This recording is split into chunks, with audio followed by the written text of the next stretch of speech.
मोदी सरकार ने, आरएसएस ने, बहुत सारे लोगों ने टिप्पणी उठाई मेरे ऊपर, बोला कि तुम अंबानी अंडानी के खिलाफ आवाज उठाती हो, मोदी गवर्नमेंट के खिलाफ आवाज उठाती हो, तो तुम्हें फिल्में नहीं मिलेंगी। तो मैंने कहा मेरे बाप के लिए, मेरे किसानों के लिए 100 फिल्में कुर्बान। मुझे नहीं चाहिए ऐसी फिल्में जहां मैं अपने अन्नदाता के खिलाफ उठ सकूं और मैं अपने अन्नदाता के लिए आवाज ना उठा सकूं। कलाकारी तो एक हमारा पैशन है और मैं ये सोचती हूँ कि अगर हम कलाकार हैं तो वो आप ही की वजह से हैं। आप ही लोग हमें बनाते हैं, आप ही लोग हमें सराहते हैं। अगर आप लोग हमें पिक्चर हॉल में ना देखें, टीवी पे ना देखें, तो हम कहाँ से चलेंगे। तो सबसे पहले तो अन्नदाता की मुझे लगता है कि रिस्पेक्ट करनी चाहिए, क्योंकि हम रात को दो रोटी जो खा के सोते हैं वो आपकी दी हुई, आपके खून पसीने की दी हुई रोटी खा के सोते हैं। और जो लोग अन्नदाता की रिस्पेक्ट नहीं ना करते, तो उन लोगों का तो मैं कुछ कहना नहीं चाहती, क्योंकि बहुत सारे लोग देखो पीछे मैंने बहुत सारे लोगों के बारे में जो 26 को हमारे साथ हुआ है और जो आरएसएस ने और जो बीजेपी ने वहां पर जिस तरह की पॉलिटिक्स की है, जिस तरह से पुलिस के कपड़े डाल के भी आरएसएस के लोग आए थे, जिन्होंने पत्थर भी फेंके थे, जिन्होंने लाठीचार्ज भी किया था हमारे किसानों के ऊपर। मैं तो 26 तारीख को टिकरी बॉर्डर पे थी। सरकार का पूरा जोर लगा हुआ है इस तरफ कि ये इतने लोग इकट्ठे होके कैसे बैठ गए अंबानी अंडानी के बिजनेस को ठप करने के लिए।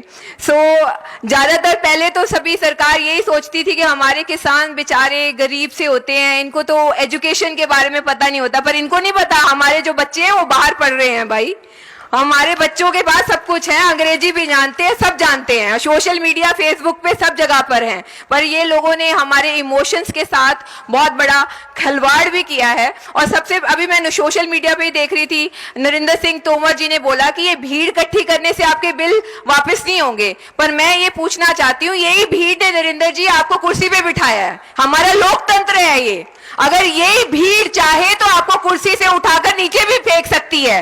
ऐसे ही मोदी जी को हमारे पंजाब वालों ने मुंह तोड़ जवाब दिया अभी इलेक्शंस में।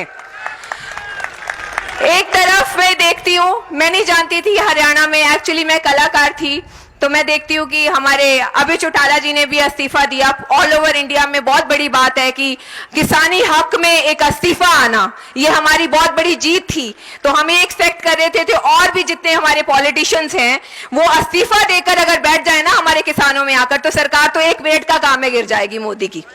पर बैठना चाहिए, सभी को इकट्ठे होना चाहिए, इस टाइम पे हमारे साथ आना चाहिए। जैसे टिकैत जी उस दिन हमारे साथ गाजीपुर बॉर्डर पे आकर ना बैठते तो आज हमारा आंदोलन टूटने का डर था, वो हमारे साथ बैठे थे। ऐसे ही हम हाथ जोड़ के बेनती करते हैं हमारे all over politicians, all over MLAs को कि जितने भी हमारे किसानों के साथ खड़े हैं, मैं चाहती हूं कि वो मोदी सरकार को मुंह तोड़ जवाब देने के लिए अपना इस्तीफा दें उनके मुंह पर और यहां पर आके बैठे कि हमें आपकी सरकार नहीं चाहिए। तब तो बात बनती है कि हमारे किसानों के साथ बैठे हैं। इतनी गर्मी में आप लोग यहाँ पर चल के आए हैं, इतनी गर्मी में आप लोग वहां पर भी, इतनी सर्दी भी आपने काटी है, बहुत सारे शहीद हो गए हमारे किसान, सर्दियों में भी गर्मियों में भी बैठे हैं। मैंने पहले दिन भी एक ही बात बोली थी, मैंने अपने पिता को कभी देखा नहीं था। मेरे पिता भी कीर्ति किसान यूनियन के लीडर थे, किसानी हकों के लिए, और नौजवान भारत सभा के लीडर थे। उन्होंने शहीदी दे दी। उन्होंने मुझे एक बात बोली थी, ना हिंदू बनना, ना मुस्लिम बनना, ना सिख बनना, उससे ऊपर उठ के एक इंसान बनने की कोशिश करना। और मैं सोचती हूँ कि अगर आप में इंसानियत है ना, वो मेरे किसानों में है, जो भोले किसान मेरे सामने बैठे हैं, जो अपनी हकों की लड़ाई लड़ते रहते हैं। और मैं एक हाथ जोड़कर, जो आजकल सोशल मीडिया के ऊपर चल रहा है, ज्यादातर ये चल रहा है आरएसएस नीति, आरएसएस और बीजेपी नीति। देखिए उनके पास तो बहुत सारे पैसे हैं, हम लोगों से ही लूट लूट के उन्होंने सरकारें बनाई हैं। वो ना आईटी सेल चला रहे हैं। हमारे बहुत सारे एजुकेटेड बच्चे हैं, जो मेरे यूथ हैं, जो मेरी बहनें भी यहाँ पे सुन रही होंगी मुझे, मेरे भाई सुन रहे होंगे। हमने विदेशी ऐप इतनी चलवा दी, टिकटॉक हर जगह पे फेमस कर दी भाई, हमने चला कर बिजनेस हमने बाहर की कंपनीज को दिया। तो मैं ये कहना चाहती हूँ, कम से कम हमारे भाइयों, आप कम से कम अपने टिकटॉक नहीं है, फेसबुक और इंस्टाग्राम पे 3 बिलों का भाषण तो देके चला सकते हो। मोदी के नाक में दम तो कर सकते हो बार बार बात करके, जमाखोरी की बात तो कर सकते हो कि जमाखोरी नहीं होनी चाहिए। अगर हम ये बातें करेंगे अपने फेसबुक के ऊपर, बार बार 3 बिलों की बात रखेंगे, वीडियो बनाकर डालेंगे, तो मोदी सरकार को ये लगेगा कि हाँ, हमारा यूथ इतना अवेयर है कि इनको 3 बिलों की कितनी जानकारी है। जैसे कि ये बार बार पार्लियामेंट में उठ के बोलते हैं, क्या खराबी है भाई बिलों में?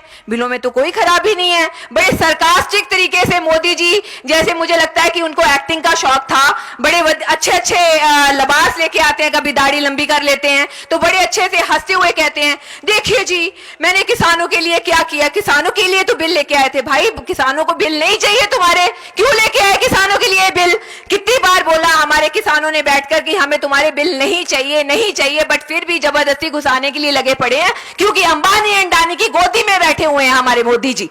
इनको ये समझ नहीं लगती। इसलिए मेरा सिर्फ हाथ जोड़कर अपने यूथ और मीडिया के सामने यही है कि आप हमारे 3 बिलों की बात बार बार कीजिए। सबसे ज्यादा जमाखोरी की बात कीजिए। एसेंशियल कमोडिटी एक्ट जो है वो रद्द होना चाहिए। अगर ये एक्ट रद्द हो जाता है ना, तो अंबानी अंडानी खुद भाग जाएंगे।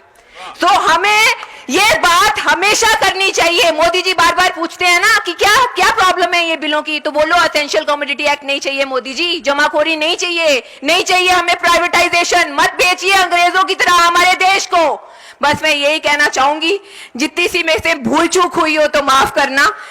किसान एकता जिंदाबाद, किसान एकता जिंदाबाद। पहले तो मैं पंजाब का सर पे ताज लेकर चली थी, आज राजस्थान वालों ने भी अपनी पगड़ी सर पे डाली है, तो उम्मीद करती हूँ कि ये पगड़ी की लाज हमेशा रखूंगी और सच की लड़ाई किसानों के लिए लड़ती रहूंगी।